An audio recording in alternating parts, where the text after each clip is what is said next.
Hello, Spartan fans, and welcome to another edition of the Spartan Sideline Report here on NSUSpartans.com. I'm Ross Gordon, the play-by-play voice of the Spartans, joined by Mike Bello, Assistant Sports Information Director, and we will be joined shortly by the head coach of the men's basketball program, Coach Anthony Evans, and junior center Brandon Goode. First of all, Mike, only one game to talk about this week as the Spartans took care of home this weekend as they defeated Hampton 74-67, and it was real huge for the Spartans because normally over the last couple of weeks we've been seeing the Spartans have to come back, and actually not have to come back but hold on to a lead. This time they had to come back. Talk a little about the game in itself as the Spartans trailed in the second half but really fought hard to win that basketball game. Yeah, like you're saying, each of the other games seems like this year they've had that double-digit second half lead, then it's wilted down to 3 or 4 points, and they've had to hold off the teams. But this time, went into the half, I believe they were down like 8 or so at the half to Hampton.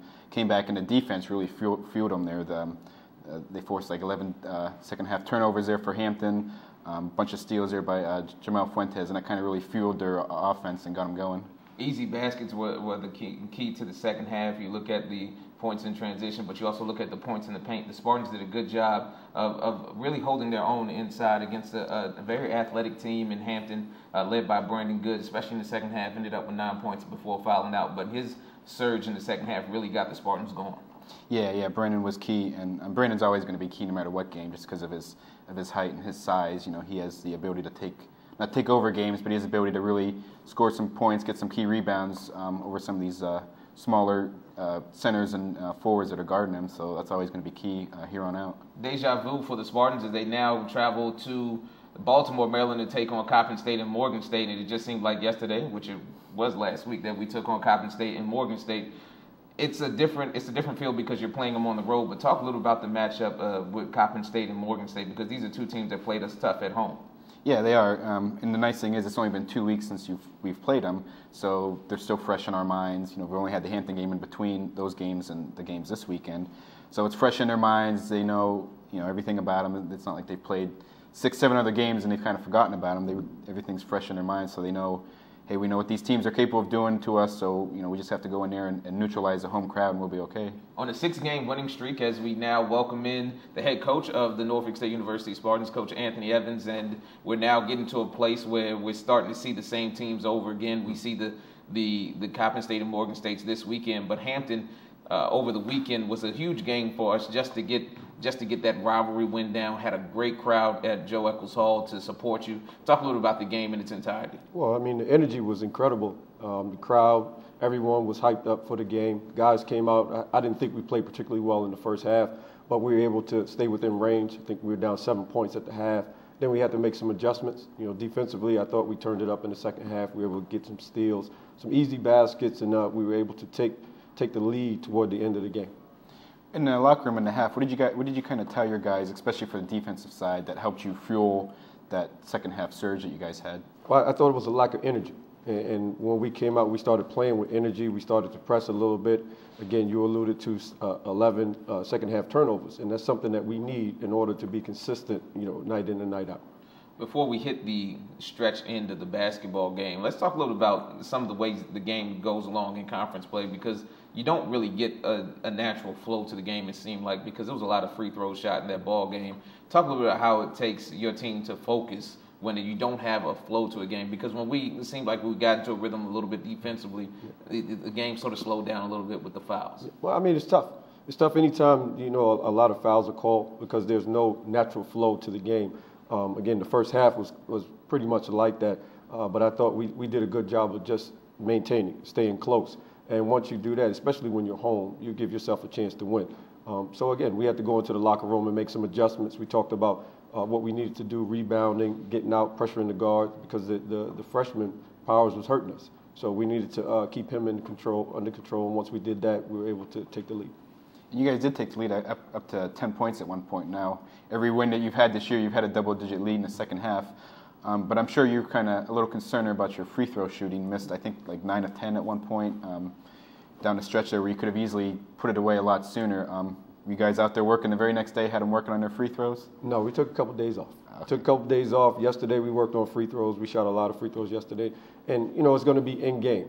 Guys have to get used to shooting free throws at the end of the game when there's pressure, when they're tired. And, once we do that, we'll be fine. Talk a little about the atmosphere, because that atmosphere is a little bit different from many more that we'll see in conference play when you talk about just regular conference game. Maybe in the tournament you might see an atmosphere that electric, but you felt the energy when we started to make the run in the second half after being down by 9.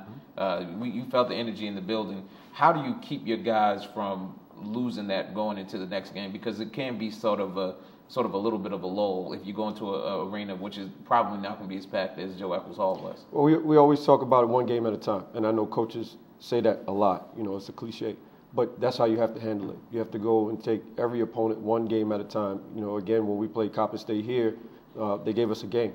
You know, they made a comeback, and that's something that we can't afford when we go up there because they play well at home. As we move on now to Brandon Goode. Brandon, junior season now, starting pretty much every game that you played this year. Let's talk about your season as a whole coming up to this point, because a lot is expected of you because you are a presence inside. Talk a little about what the coaches have said to you before the season had started and where you are now compared to what they asked of you. Just like Coach Evans said, they always tell me to stay active, and being active is the main reason we could win games, you know, and they just get on me on just being productive and getting better. Obviously, your height at 7 foot, you have for most teams in the MEAC, you have a size advantage on those guys. I mean, what's the biggest key for you when you go up against some of these guys that maybe aren't quite as tall as you? What's the key for you to really get some production, you know, your points and your rebounds? The main key is just to stay low, because I'm so tall, and most of the other guys are shorter than me, so they might have me with quickness. So I just gotta stay low and bend my knees and keep up with them. Sure. Let's talk a little bit about Saturday's game against Hampton. And again, I just spoke with Coach Evans about the atmosphere. Does that kind of charge you guys up as a program, knowing that you have such a huge following and you have such a great atmosphere for a game of that magnitude? Yeah, I believe it does. It gets us energized and more focused into the game, and it carries us throughout the whole game. So to stay focused and try to get the win. Past 4 games, you've really kind of started to take off there, scoring in double digits, really kind of adding another scoring presence with, you know, Penny, Rob, and Malcolm have been kind of carrying the team in the scoring lately. But I'm sure you're, you know, I don't want to say proud, but I'm sure you're, you know, the team kind of needs your scoring as well to have that inside presence scoring. Yeah, like I said, Coach told me to stay active, be aggressive, and it helped benefit us at the end of the game, just to get the win. Offensively, your game has picked up over the last couple of weeks, and you've seen the fruits of your hard work in practice. Talk a little about some of the things that you've done from the sophomore year to your junior year to expand your game, because last year you weren't counted on to score as much as you are this year. You're getting to the basket, you're making some plays around the basket. Talk a little about some of the things you've done over the summer to get your game to where it is now. Over the summer, I just kept working out, like shooting free throws. Last year I was pretty much not a good free throw shooter, but I have gotten better with that, and then just working on my hook shots and the post, and just being aggressive was the main goal. Where do you feel now you've gotten into the season and you've played full time? I mean, just from the beginning of the season till now, where do you think you've improved the most as well? I would say free throws really, because last year I couldn't really hit one for real. But this year I say it's getting better though.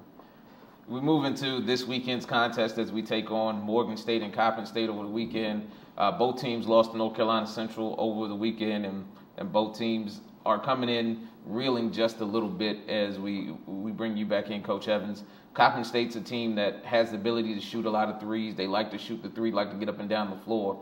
We really held them until the latter part of the game at Joe Eccles Hall, last 5 minutes. Talk a little about what you've seen differently from them you can't see much different, but over a week's time. What do you see that they've done differently since our game? Well, I think they're doing the same thing. I think the young man, Patrick Cole, is being a little bit more aggressive for them, trying to give them a consistent score, but they're still shooting, 25 threes. They're still doing pick and rolls, all game long. So it's not a lot of change. It's just a few guys trying to be a little bit more aggressive. In Morgan State, too, you guys held them in pretty good check there when they played at our place, but the rebounding hurt us a lot against the Bears. So what are you guys going to have to do to kind of neutralize? Because they do have some size up front we got to have to do to neutralize that? We're going to have to gang rebound. You know, obviously Rasheed didn't play. Rasheed's our leading rebounder, so that hurt us a little bit. But I think as a whole, we have to gang rebound so we can neutralize some of their size. And Coach, I think that's really when Brandon started to pick up his play a little bit against Coppin State and Morgan State. He really dominated the boards in the first half against Coppin State. It dominated the game inside against both teams. Talk a little about his efforts in those games and what are you going to need from him this weekend? Well, as he said earlier, his activity.